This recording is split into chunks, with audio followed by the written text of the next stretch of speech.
Hi friends, ഇന്ന് ഞാൻ ഒരു കുക്കിംഗ് വീഡിയോ ആയിട്ടാണ് വന്നേക്കുന്നത്. ഇന്ന് നമുക്ക് പനീർ ഫ്രൈഡ് റൈസ് ഉണ്ടാക്കാം. അപ്പോൾ നമുക്ക് നോക്കാം.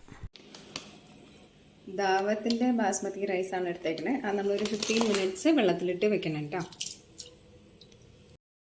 അങ്ങനെ അരി വേവിക്കാൻ വെച്ചിട്ടുണ്ട്. കുറച്ച് ഉപ്പ് ഇട്ടിട്ടുണ്ട്.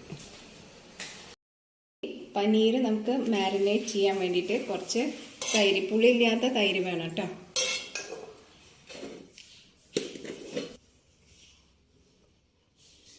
കുറച്ച് മഞ്ഞൾപ്പൊടി,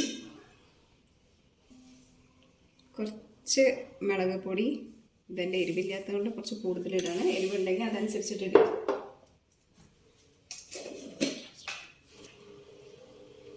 ലേശം മല്ലിപ്പൊടി,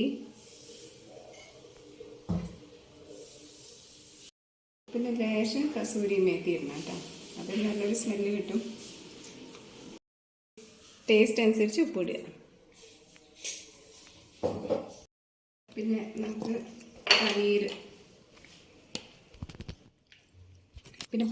പനീരിട്ടിട്ട് നന്നായി മിക്സ് ചെയ്ത് ഒരു 10 മിനിറ്റ് മാറ്റി വയ്ക്കുക. ഇനി പനീർ ഫ്രൈ ചെയ്യാൻ വേണ്ടിയിട്ട് പാൻ വെച്ചു, കുറച്ച് എണ്ണ ഒഴിച്ചു. ചൂടായതിന് ശേഷം നമുക്ക് ഓരോന്ന് പനീരിട്ട് കൊടുക്കാം. ഒരു 15 മിനിറ്റ്സ് കഴിഞ്ഞിട്ട് കേട്ടോ ഞാൻ ഫ്രൈ ചെയ്യണേ.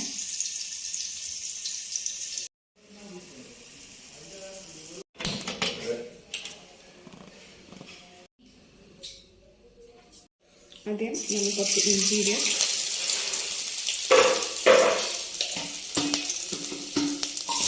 ഓണിയൻ നന്നായി കറുത്ത കളറാവരുത്, സോഫ്റ്റ് ആവുക, അത്രയേ വേണ്ടൂ. ഓണിയൻ കുറച്ച് സോഫ്റ്റ് ആയിട്ടുണ്ട്. ഇനി അടുത്ത് നമുക്ക് ക്യാരറ്റ്, ബീൻസ്,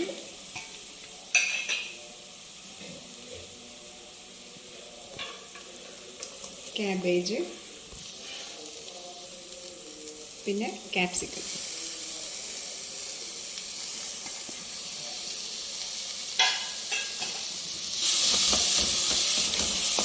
ഇതും വേവണ വരെ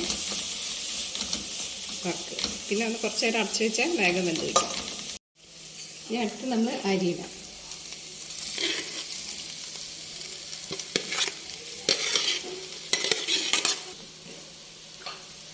ഇതിൽ മെയിനായിട്ട് മസാല നമ്മൾ ഇടുന്നത് പെപ്പർ പൗഡറാണ് കേട്ടോ. ആവശ്യത്തിന് എരിവിനനുസരിച്ച് ഇടുക. ചോറിൽ ഉപ്പ് കുറഞ്ഞ കാരണം ഞാൻ കുറച്ചുകൂടി ഉപ്പ് ഇടുകയാണ്. ഉപ്പ് നോക്കിയിട്ട് അതനുസരിച്ചിട്ട് ഇടുക കേട്ടോ. മെയിൻ ഇൻഗ്രീഡിയൻ്റായ സോസ് ഞാൻ മറന്നു. അത് പച്ചക്കറി വെന്ത് കഴിഞ്ഞാൽ അപ്പം തന്നെ ഇട്ടോളൂ കേട്ടോ. ഇത് ഞാൻ മറന്നു തന്നെ ലാസ്റ്റ് ഒഴിക്കണേ. ഇത് ടൊമാറ്റോ സോസും പിന്നെ ലേശം സോയാ സോസും. ഇനി നമ്മൾ പനീർ കൂടി ഇടുകയാണ് കേട്ടോ. പിന്നെ സ്പ്രിംഗ് ഓണിയൻ ഉണ്ടെങ്കിൽ അത് കൂടി ഇട്ടോളൂ. എൻ്റെ കയ്യിൽ ഇല്ല, അതുകൊണ്ട് ഞാൻ ഇടാത്ത.